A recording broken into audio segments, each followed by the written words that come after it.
तो चलिए स्टार्ट करते हैं फर्स्ट क्वेश्चन से। फर्स्ट क्वेश्चन है हमारा, तमिलनाडु के नए मुख्यमंत्री कौन बने हैं? सही आंसर है ऑप्शन ए एम.के. स्टालिन। तो आपको याद रखना है कि तमिलनाडु राज्य के नए मुख्यमंत्री बने हैं जिनका नाम है एम.के. स्टालिन। और जो मुथुवेल करुणानिधि स्टालिन यानी कि एम.के. स्टालिन हैं, ये के पलानीस्वामी को रिप्लेस करेंगे। फ्रेंड्स, यहाँ पे बात हुई है तमिलनाडु राज्य की, क्योंकि तमिलनाडु के नए मुख्यमंत्री बने हैं एम.के. स्टालिन। तो आइए तमिलनाडु राज्य के बारे में स्टैटिक जीके जान लेते हैं। तमिलनाडु की राजधानी क्या है? चेन्नई। तमिलनाडु के मुख्यमंत्री कौन बने हैं नए? मुथुवेल करुणानिधि स्टालिन। तमिलनाडु के गवर्नर कौन है? बनवारीलाल पुरोहित। तमिलनाडु के मुख्य न्यायाधीश का क्या नाम है? संजीव बनर्जी। तमिलनाडु के कितने पड़ोसी राज्य हैं? 3। कौन कौन से हैं? केरल, कर्नाटक और आंध्र प्रदेश। तमिलनाडु की लोकसभा सीट कितनी है? 39। राज्यसभा सीट कितनी है? 18 और विधानसभा सीट कितनी है? 234। तमिलनाडु की प्रमुख झीलें कौन कौन सी हैं? ये भी जान लीजिए। तो तमिलनाडु की प्रमुख झीलें हैं बेरीजाम झील, ऊटी झील, कोडाईकनाल झील, चेम्ब्रमबक्कम झील। ये सभी झीलें तमिलनाडु की प्रमुख झीलें हैं। और तमिलनाडु के पर्वत कौन कौन से हैं? पलानी पर्वत, शेवराई पर्वत, जवादी पर्वत, पंचमलाई पर्वत, सिरुमलाई पर्वत। ये सभी पर्वत तमिलनाडु के प्रमुख पर्वत हैं। और भारत का दक्षिणतम बिंदु केप कॉमोरिन ये किस राज्य में स्थित है? तो आंसर है तमिलनाडु राज्य में। फ्रेंड्स, आइए अब तमिलनाडु राज्य के प्रमुख हवाई अड्डों के नाम जान लेते हैं। तो एक है कोयम्बटूर अंतर्राष्ट्रीय हवाई अड्डा, दूसरा है चेन्नई अंतर्राष्ट्रीय हवाई अड्डा, तीसरा है मदुरा हवाई अड्डा, चौथा है तिरुचिरापल्ली अंतर्राष्ट्रीय हवाई अड्डा। फ्रेंड्स, अगर आपसे एग्जाम में पूछा जाता है कि वेदांतगल अभयारण्य, इंदिरा गांधी अभयारण्य और मुदुमलई अभयारण्य ये किस राज्य के राष्ट्रीय उद्यान हैं? तो आपका आंसर होगा तमिलनाडु के। और भरतनाट्यम किस राज्य का लोक नृत्य है? तमिलनाडु का। इंपॉर्टेंट क्वेश्चन रहेगा आपके एग्जाम के लिए। अगला क्वेश्चन करते हैं, फिक्की महिला संगठन यानी कि FLO की राष्ट्रीय अध्यक्ष कौन बनी है? सही आंसर है ऑप्शन बी उज्ज्वला सिंघानिया। तो जो उज्ज्वला सिंघानिया है ये FLO की नई राष्ट्रीय अध्यक्ष बनी है। तो जो उज्ज्वला सिंघानिया है ये महिलाओं के लिए उद्यमिता, उद्योग में भागीदारी एवं आर्थिक विकास को बढ़ावा देने वाले वातावरण के निर्माण में मदद करके महिला सशक्तिकरण पर ध्यान देंगी। फ्रेंड्स, यहाँ पे बात है फिक्की की। तो आपको पता होना चाहिए जो फिक्की है ये भारत का सबसे बड़ा और सबसे पुराना व्यापारिक संगठन है। फिक्की का पूरा नाम है federation of Indian chambers of commerce and industry, Hindi में भारतीय वाणिज्य एवं उद्योग महासंघ कहते हैं। फिक्की की स्थापना कब हुई थी? 1927 में। फिक्की का मुख्यालय कहाँ स्थित है? नई दिल्ली में। फिक्की के प्रेसिडेंट में अध्यक्ष कौन है? उदय शंकर। और फिक्की के संस्थापक कौन है? घनश्याम दास बिरला और पुरुषोत्तम दास ठाकुर दास। इंपॉर्टेंट क्वेश्चन रहेगा आपके एग्जाम के लिए। अगला क्वेश्चन करते हैं, हाल ही में G20 के पर्यटन मंत्रियों की बैठक की अध्यक्षता किस देश ने की है? सही आंसर है ऑप्शन डी इटली देश ने। फ्रेंड्स, हाल ही में G20 के पर्यटन मंत्रियों की बैठक आयोजित की गई है और इस बैठक की जो अध्यक्षता है ये इटली देश ने की है। और इटली में G20 के पर्यटन मंत्रियों की बैठक का आयोजन किया गया है।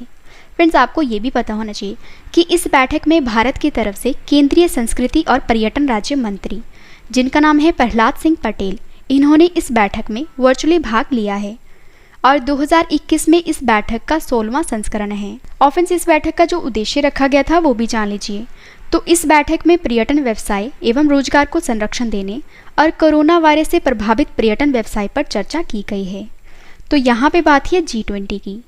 G20 का पूरा नाम क्या है? Group of 20। और G20 क्या है ये भी जान लीजिए। तो जो G20 है ये 19 देश और यूरोपियन संघ का समूह है। G20 की स्थापना कब हुई थी? 26 सितंबर 1999 में। और भारत जो है ये G20 का हिस्सा है। G20 का पहला सम्मेलन कब हुआ था? 14 से 15 नवंबर 2008 में। 17वें G20 सम्मेलन 2022 की अध्यक्षता कौन सा देश करेगा? इंडोनेशिया। 18वें G20 सम्मेलन 2023 की अध्यक्षता कौन सा देश करेगा? भारत। इंपॉर्टेंट क्वेश्चन आएगा आपके एग्जाम के लिए। फ्रेंड्स, आज की हमारी वीडियो का लाइक का टारगेट है 10,000 लाइक का। अगर आपको वीडियो पसंद आ रही है, मेरी मेहनत पसंद आ रही है, तो वीडियो को लाइक और शेयर जरूर करिएगा। अगला क्वेश्चन करते हैं, हाल ही में विश्व का पहला आर्टिफिशियल इंटेलिजेंस यानी कि AI मानव रहित जहाज का निर्माण किया गया है। बताइए इस जहाज का क्या नाम रखा गया है? सही आंसर है ऑप्शन सी मेफ्लावर 400। फ्रेंड्स, हाल ही में विश्व का पहला आर्टिफिशियल इंटेलिजेंस मानव रहित जहाज का निर्माण किया गया है और इस जहाज का जो नाम है वो रखा गया है मेफ्लावर 400। और फ्रेंड्स, मैं आपको बता देती हूँ कि प्रोमेयर ने IBM के साथ मिलकर मेफ्लावर 400 जहाज का निर्माण किया है। और जो प्रोमेयर है ये एक समुद्री अनुसंधान संगठन है, जबकि जो IBM है ये मल्टीनेशनल टेक्नोलॉजी कंपनी है। और फ्रेंड्स, यह जहाज मानव रहित जहाज है और इसकी जो लंबाई है वो है 15 मीटर तथा वजन है 9 टन। और यह जहाज समुद्री प्रदूषण का अध्ययन करने, पानी में प्लास्टिक का विश्लेषण करने और समुद्री जानवरों की उपस्थिति का पता लगाने में सहायक होगा। फ्रेंड्स, हमारे जो क्वेश्चन की टाइप थी वो थी विश्व का पहला यानी कि दुनिया का पहला। तो दुनिया का पहला आर्टिफिशियल इंटेलिजेंस मानव रहित जहाज का निर्माण किया गया है और इस जहाज का जो नाम है वो है मेफ्लावर 400। फ्रेंड्स, अब मैं आपको दुनिया का पहला इससे रिलेटेड टॉप 5 क्वेश्चंस करवा देती हूँ। पहला क्वेश्चन है हमारा, चंद्रमा पर उतरने वाले प्रथम व्यक्ति का क्या नाम है? आंसर है नील आर्मस्ट्रॉन्ग। अंतरिक्ष में पहुंचने वाले प्रथम व्यक्ति कौन है? Major Yuri Gagarin. अंतरिक्ष में जाने वाली प्रथम महिला कौन है? वेलेंटिना तेरेश्कोवा। बैंक नोट जारी करने वाला पहला देश कौन सा है? स्वीडन। रॉबर्ट, जिसका नाम है सोफिया, को नागरिकता देने वाला प्रथम देश कौन सा है? आंसर है सऊदी अरब। अगला क्वेश्चन करते हैं, कोरोना वायरस का नया स्ट्रेन जिसका नाम है N440K पहली बार किस राज्य में पाया गया है? सही आंसर है ऑप्शन ए, आंध्र प्रदेश राज्य में। फ्रेंड्स, हाल ही में कोरोना वायरस का एक नया स्ट्रेन पाया गया है जिसका नाम है N440K और ये आंध्र प्रदेश राज्य में पाया गया है। और N440K स्ट्रेन सबसे पहले आंध्र प्रदेश में पाया गया है। तो फ्रेंड्स, इसीलिए इस स्ट्रेन को AP स्ट्रेन भी कहा जा रहा है और यह स्ट्रेन कोरोना वायरस के मौजूदा स्ट्रेन से 15 गुना ज़्यादा संक्रामक है। और इस स्ट्रेन को CCMB यानी कि centre for cellular and molecular biology द्वारा खोजा गया है। तो यह स्ट्रेन जो है ये आंध्र प्रदेश राज्य में पाया गया है। तो आइए आंध्र प्रदेश राज्य के बारे में जान लेते हैं। आंध्र प्रदेश की स्थापना कब हुई थी? 1 नवंबर 1956 को। आंध्र प्रदेश की राजधानी क्या है? सबसे पहले फ्रेंड्स आपको पता होना चाहिए कि 3 राजधानियां हैं। एक है अमरावती, दूसरी है विशाखापट्टनम और तीसरी है कुर्नूल। आंध्र प्रदेश के मुख्यमंत्री कौन है? वाईएस जगन मोहन रेड्डी। आंध्र प्रदेश के गवर्नर कौन है? विश्वभूषण हरिचंदन। आंध्र प्रदेश के मुख्य न्यायाधीश कौन है? अरूप कुमार गोस्वामी। आंध्र प्रदेश की लोकसभा सीट कितनी है? 25। राज्यसभा सीट कितनी है? 11 और विधानसभा सीट कितनी है? 175। आंध्र प्रदेश के कितने पड़ोसी राज्य हैं? 5। कौन कौन से हैं? उड़ीसा, छत्तीसगढ़, कर्नाटक, तमिलनाडु और तेलंगाना।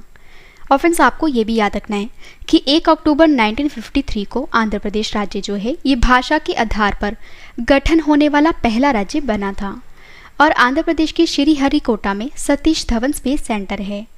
और फ्रेंड्स, जो कोलेरू झील और पुलकेट झील हैं ये आंध्र प्रदेश की प्रमुख झीलें हैं। फ्रेंड्स, अगर आपसे एग्जाम में पूछा जाता है कि जो नागार्जुन सागर बांध है ये किस नदी पर स्थित है, तो आपका आंसर होगा कृष्णा नदी पर। और कृष्णा नदी कहाँ है? आंध्र प्रदेश राज्य में। और जो नागार्जुन सागर टाइगर रिजर्व है ये किस राज्य में स्थित है? तो आंसर है आंध्र प्रदेश राज्य में। किस राज्य के समुद्री तट की रेखा दूसरी सबसे लंबी रेखा है? आंसर है आंध्र प्रदेश की। और पहले स्थान पर गुजरात की है। आंध्र प्रदेश के प्रमुख मंदिर कौन कौन से हैं? तिरुपति बालाजी मंदिर जो कि चित्तौड़ में है, वेंकटेश्वर मंदिर जो कि तिरुमाला में है। आंध्र प्रदेश के लोक नृत्य कौन कौन से हैं? कुचिपुड़ी, घंटा मर्दाला, भामाकल्पम, धीमसा, कोलट्टम, विलासी नाट्यम। और जो विशाखापट्टनम अंतर्राष्ट्रीय हवाई अड्डा है ये किस राज्य में स्थित है? आंध्र प्रदेश राज्य में। फ्रेंड्स, मैं आपको बता देती हूँ कि इस वीडियो का डिटेल वाला PDF आप वीडियो की डिस्क्रिप्शन या हमारे Telegram channel Ravi study IQ GK से डाउनलोड कर सकते हो, जो कि बिल्कुल फ्री में प्रोवाइड की जाती है। अगला क्वेश्चन करते हैं, अंतर्राष्ट्रीय व्रत दिवस कब मनाया गया है? सही आंसर है ऑप्शन बी, 6 मई को। फ्रेंड्स, आपको याद रखना है कि 6 मई को इंटरनेशनल नो डाइट डे मनाया गया है। फ्रेंड्स, आइए जान लेते हैं ये दिवस क्यों मनाया जाता है। तो इस दिवस का मुख्य उद्देश्य अच्छे स्वास्थ्य के बारे में लोगों को जागरूक करना है और हद से ज़्यादा वजन और ज़्यादा डाइटिंग से होने वाले नुकसान के बारे में लोगों को जागरूक करना है। और इंटरनेशनल नो डाइट डे 2021 की जो थीम रखी गई है वो है you are beautiful handsome just the way you are, no need to worry about that. Important question रहेगा आपके एग्जाम के लिए। फ्रेंड्स, अब मैं आपको अप्रैल महीने के इंपॉर्टेंट 10 डेज बता देती हूँ। पहला दिवस है हमारा विश्व विरासत दिवस। कब मनाया गया है? 18 अप्रैल को। विश्व आवास दिवस कब मनाया गया है? 16 अप्रैल को। विश्व हीमोफीलिया दिवस कब मनाया गया है? 17 अप्रैल को। विश्व लीवर दिवस कब मनाया गया है? 19 अप्रैल को। यूएन चीनी भाषा दिवस कब मनाया गया है? 20 अप्रैल को। विश्व रचनात्मकता और नवाचार दिवस कब मनाया गया है? 21 अप्रैल को। राष्ट्रीय लोक सेवा दिवस कब मनाया गया है? 21 अप्रैल को। पृथ्वी दिवस कब मनाया गया है? 22 अप्रैल को। विश्व पुस्तक दिवस कब मनाया गया है? 23 अप्रैल को। संयुक्त राष्ट्र अंग्रेजी भाषा दिवस और संयुक्त राष्ट्र स्पेनिश भाषा दिवस ये कब मनाया गया है? 23 अप्रैल को। और फ्रेंड्स मैं आपको छोटी सी इन्फॉर्मेशन दे देती हूँ कि फ्रेंड्स हमारी जन, फेब, मार्च और अप्रैल की करंट अफेयर्स की ई बुक लॉन्च हो गई है। अगर आप किसी भी एग्जाम की तैयारी कर रहे हो, यह ई बुक आपके लिए काफ़ी यूज़फुल रहेगी और जो लिंक है वो वीडियो के डिस्क्रिप्शन में दिया गया है, आप वहाँ से बाय कर सकते हो। अगला क्वेश्चन करते हैं, विश्व स्नूकर चैंपियंस 2021 कौन बने हैं? सही आंसर है ऑप्शन डी, मार्क सेल्बी। तो जो मार्क सेल्बी हैं, इन्होंने विश्व स्नूकर चैंपियनशिप 2021 का खिताब जीता है। फ्रेंड्स सबसे पहले मैं आपको बता देती हूँ कि जो स्नूकर खेल है ये क्या होता है। तो यह एक क्यू खेल है और क्यू स्पोर्ट को बिलियर्ड खेल भी कहा जाता है। और फ्रेंड्स ये विभिन्न प्रकार के खेल होते हैं जो क्यू स्टिक के साथ खेले जाते हैं। और फ्रेंड्स इस खेल को 4 पॉकेट या 6 पॉकेट के साथ एक मेज पर खेला जाता है और यह स्नूकर गेंदों और क्यू का उपयोग करके खेला जाता है। फ्रेंड्स इस गेम का जो उद्देश्य होता है वो होता है कि क्यू के साथ सफ़ेद क्यू बॉल को हिट करना, ताकि जो हिट की गई बॉल है ये अन्य गेंदों पर लगे और बदले में वे पॉकेट में गिर जाएं। और फ्रेंड्स अंग्रेजी पेशेवर स्नूकर खिलाड़ी जो मार्क सेल्बी हैं, इन्होंने चौथी बार विश्व चैंपियनशिप जीती है और यह यूनाइटेड किंगडम के रहने वाले हैं। इंपॉर्टेंट क्वेश्चन रहेगा आपके एग्जाम के लिए। अगला क्वेश्चन करते हैं, किस राज्य की सरकार ने पत्रकारों के लिए गोपबंधु समबधिका स्वास्थ्य बीमा योजना को शुरू किया है? सही आंसर है ऑप्शन बी, उड़ीसा राज्य की सरकार ने। फ्रेंड्स उड़ीसा राज्य की सरकार ने एक नई योजना शुरू की है जिसको स्पेशली पत्रकारों के लिए शुरू किया गया है और इस योजना का नाम है गोपबंधु समबधिका स्वास्थ्य बीमा योजना। तो आइए जान लेते हैं इस योजना में क्या कहा गया है। तो यह एक स्वास्थ्य बीमा योजना है जो उड़ीसा सरकार के द्वारा पत्रकारों के लिए शुरू की गई है और यह योजना राज्य के सभी कार्यरत पत्रकारों को 2 लाख रुपए तक का स्वास्थ्य बीमा कवर प्रदान करेगी और यह योजना पत्रकारों को उनके कर्तव्यों का पालन करते हुए बीमारी और चोटों को भी कवर करेगी। और फ्रेंड्स इस योजना का जो नाम है वो गोपाल बंधु दास के नाम पर रखा गया है और जो गोपाल बंधु दास है ये उड़ीसा में एक लोकप्रिय सुधारक, सामाजिक कार्यकर्ता, पत्रकार, राजनीतिक कार्यकर्ता और निबंधकार और कवि थे। तो यहाँ पे बात है उड़ीसा राज्य की। उड़ीसा की स्थापना कब हुई थी? 1 अप्रैल 1936 में। उड़ीसा की राजधानी क्या है? भुवनेश्वर। उड़ीसा के मुख्यमंत्री कौन है? नवीन पटनायक। उड़ीसा के गवर्नर कौन है? गणेशी लाल। उड़ीसा के मुख्य न्यायाधीश कौन है? एस मुरलीधर। उड़ीसा की लोकसभा सीट कितनी है? 21। राज्यसभा सीट कितनी है? 10 और विधानसभा सीट कितनी है? 147। उड़ीसा का राजकीय पशु कौन सा है? सांबर। राजकीय पक्षी कौन सा है? Indian roller. और राजकीय वृक्ष कौन सा है? अशोक। उड़ीसा के कितने पड़ोसी राज्य हैं? 4। कौन कौन से हैं? पश्चिम बंगाल, झारखंड, छत्तीसगढ़, आंध्र प्रदेश। उड़ीसा की प्रमुख झील कौन सी है? चिल्का झील। और फ्रेंड्स यह झील जो है ये भारत की सबसे बड़ी खारे पानी की झील है और इसे लैगून झील भी कहा जाता है, ये भी आपको याद रखना है। और भारत का सबसे लंबा बांध हीराकुंड बांध ये कहाँ स्थित है? उड़ीसा की महानदी नदी पर। अब्दुल कलाम द्वीप कहाँ स्थित है? उड़ीसा के तट पर। किस मंदिर को काला पैगोडा के नाम से जाना जाता है? कोणार्क सूर्य मंदिर को। और ये क्वेश्चन काफ़ी बार एग्जाम में पूछा गया है। उड़ीसा के हवाई अड्डे कौन कौन से हैं वो भी जान लीजिए। तो एक है बीजू पटनायक अंतर्राष्ट्रीय हवाई अड्डा, दूसरा है झारसुगुडा हवाई अड्डा और तीसरा है थिरुबली हवाई अड्डा। उड़ीसा के प्रमुख मंदिर कौन कौन से हैं? श्री जगन्नाथ मंदिर, कोणार्क सूर्य मंदिर। उड़ीसा के लोक नृत्य कौन से हैं? ओडिशी और सवारी। फ्रेंड्स आइए अब उड़ीसा के प्रमुख स्टेडियम के बारे में जान लेते हैं। तो अगर आपसे एग्जाम में पूछा जाता है कि कलिंगा स्टेडियम कहाँ स्थित है, तो आपका आंसर होगा उड़ीसा के भुवनेश्वर में। बाराबती स्टेडियम कहाँ स्थित है? उड़ीसा के कटक में। बीजू पटनायक हॉकी स्टेडियम कहाँ स्थित है? उड़ीसा के भुवनेश्वर में। ईस्ट कोस्ट रेलवे स्टेडियम कहाँ स्थित है? उड़ीसा के भुवनेश्वर में। अगला क्वेश्चन करते हैं, टिकटॉक के नए सीईओ कौन बने हैं? सही आंसर है ऑप्शन ए, शाओजी च्यू। तो जो शाओजी च्यू हैं ये टिकटॉक कंपनी के नए सीईओ बने हैं। जैसे कि फ्रेंड्स आप सभी जानते हो कि टिकटॉक जो है ये पॉपुलर वीडियो शेयरिंग प्लेटफॉर्म है और यह चीन देश की कंपनी है और टिकटॉक की जो पेरेंट कंपनी है वो है बाइट डांस। फ्रेंड्स हमारे जो क्वेश्चन में बात हुई थी वो ही थी टिकटॉक के नए सीईओ बने हैं शाओजी च्यू। तो अब मैं आपको टॉप 5 कंपनीज के सीईओ बता देती हूँ।